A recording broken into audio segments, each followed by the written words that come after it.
आज हम सीखेंगे पर्यावरण को बचाने के 5 आर।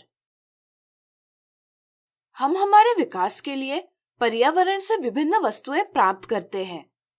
पर्यावरण से प्राप्त होने वाली सभी वस्तुएं जिसका हम उपयोग करते हैं उन्हें प्राकृतिक संसाधन यानी नेचुरल रिसोर्सेज कहते हैं।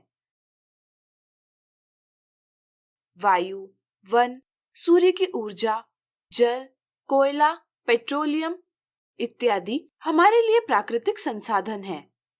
इनमें वन, जल, कोयला, पेट्रोलियम जैसे संसाधन एक बार प्रयोग किए जाने के बाद फिर से प्रयोग नहीं किए जा सकते, इसलिए ये संसाधन सीमित है।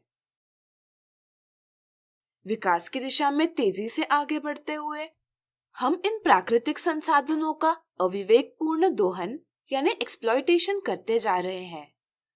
इससे हमारे पर्यावरण को काफी नुकसान हो रहा है।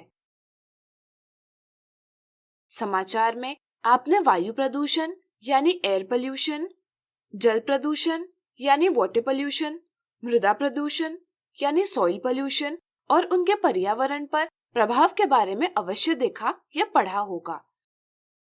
प्राकृतिक संसाधनों में कई संसाधन सीमित है। इसी के साथ सीमित संसाधनों के तीव्र गति से दोहन के कारण इन संसाधनों का तेजी से ह्रास भी हो रहा है। यदि इनके दोहन की गति को नियंत्रित न किया गया तो हमारी भावी पीढ़ी के लिए ये संसाधन उपलब्ध नहीं हो पाएंगे।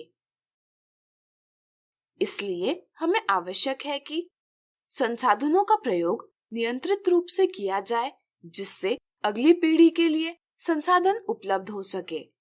संसाधनों का वितरण सभी वर्गों में समान रूप से हो। यह सुनिश्चित किया जाए कि संसाधनों के उपयोग के दौरान पर्यावरण को हानि न हो तथा उपयोग के दौरान निर्मित अपशिष्ट पदार्थों का निपटान उचित तरीके से हो। संपोषित विकास यानी सस्टेनेबल डेवलपमेंट की संकल्पना मनुष्य की वर्तमान आधारभूत आवश्यकताओं की पूर्ति एवं विकास को प्रोत्साहित करती है। साथ ही साथ यह सुनिश्चित भी करती है कि संसाधनों का संरक्षण किया जाए ताकि भावी पीढ़ी के लिए संसाधन उपलब्ध हो सके। संपोषित विकास तथा पर्यावरण को बचाने के लिए हम सभी को 5 आर का पालन करना चाहिए। चलिए इन्हें जानें। इनकार यानी रिफ्यूज। वस्तुएं लेते समय हमें उन सभी वस्तुओं को लेने से इनकार करना चाहिए जो हमारे परिवार तथा पर्यावरण को हानि पहुंचा सकते हैं। जैसे हम प्लास्टिक के थैलों को लेने से इनकार कर सकते हैं।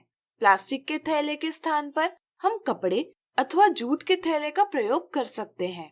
कई बार अच्छा सौदा देखकर हम ऐसी वस्तुएं ले लेते हैं जिनका हमें अधिक उपयोग नहीं होता। ऐसी वस्तुओं को खरीदने से भी हम परहेज कर सकते हैं। हम अत्यधिक पैकेजिंग को भी इनकार कर सकते हैं।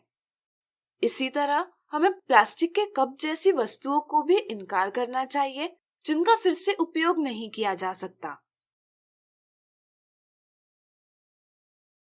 कम उपयोग यानी रिड्यूस। हमें संसाधनों का कम से कम उपयोग करना चाहिए। जैसे हम बिजली पर चलने वाले उपकरणों को बंद करके रख सकते हैं। आसपास के स्थानों पर जाने के लिए गाड़ी का इस्तेमाल न करके चलकर जा सकते हैं। यदि दूर जाना हो तो सार्वजनिक परिवहन का प्रयोग कर सकते हैं। इससे पेट्रोलियम में बचत होगी। क्या आपको पता है 1 टन कागज उत्पन्न करने के लिए लगभग 12 पेड़ों को काटा जाता है। हम कागज का उपयोग कम कर सकते हैं जिससे पेड़ों को बचाया जा सके। इसी तरह हमें भोजन आवश्यकता के अनुसार बनाना चाहिए तथा इसे व्यर्थ नहीं करना चाहिए। क्या आप बता सकते हैं कि हम जल का उपयोग किन स्थितियों में कम कर सकते हैं? अपने दोस्तों से इस पर चर्चा कीजिए। पुनः उपयोग यानी रीयूज। हमें वस्तुओं का बार बार उपयोग करना चाहिए। जैसे एक जूट के थैले का वस्तुओं को लाने ले जाने के लिए बार बार उपयोग किया जा सकता है। जूस की बोतल को न फेंककर हम इसे जल रखने के उपयोग में ला सकते हैं। प्लास्टिक के डिब्बों को रसोई घर में वस्तुएं रखने के लिए प्रयोग कर सकते हैं। पैकेजिंग में आए बक्सों को भी वस्तुएं रखने में प्रयोग कर सकते हैं।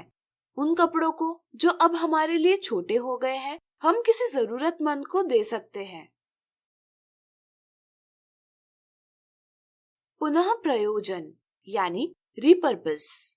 कई बार वस्तुएं जिस काम के लिए लाई जाती हैं उसके लिए उपयोगी नहीं रहती, जैसे टूटा हुआ चीनी मिट्टी का बर्तन। ऐसी वस्तुओं का किसी अन्य उपयोगी कार्य के लिए उपयोग किया जा सकता है, जैसे टूटे हुए चीनी मिट्टी के बर्तन में पेड़ लगाया जा सकता है।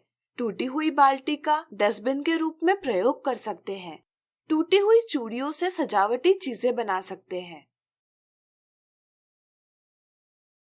पुनः चक्रण यानी रिसाइकलिंग। वस्तुएं जैसे प्लास्टिक, कागज, धातु से फिर से नई वस्तुएं बनाई जा सकती है। इसे ही हम पुनः चक्रण कहते हैं। कई वस्तुएं जिनका पुनः चक्रण किया जा सकता है कई बार कचरे के साथ फेंक दी जाती है। हमें घर में उत्पन्न कचरे से ऐसी वस्तुओं को अलग करना चाहिए। गांव तथा शहर में विभिन्न व्यक्ति हमसे ऐसी वस्तुओं को एकत्रित करके इन्हें रसायन कंपनियों को देते हैं जहां इनका पुनः चक्रण होता है। यह बात अवश्य है कि पुनः चक्रण की विधि के लिए हमें ऊर्जा आवश्यक होती है, इसलिए जब भी संभव हो हमें पुनः उपयोग पर ध्यान देना चाहिए। अब आप अपनी प्रतिदिन की गतिविधियों को याद करके स्वयं सोचिए कि आप 5 आर का प्रयोग कैसे कर सकते हैं। तो आज हमने सीखा पर्यावरण को बचाने के 5 आर।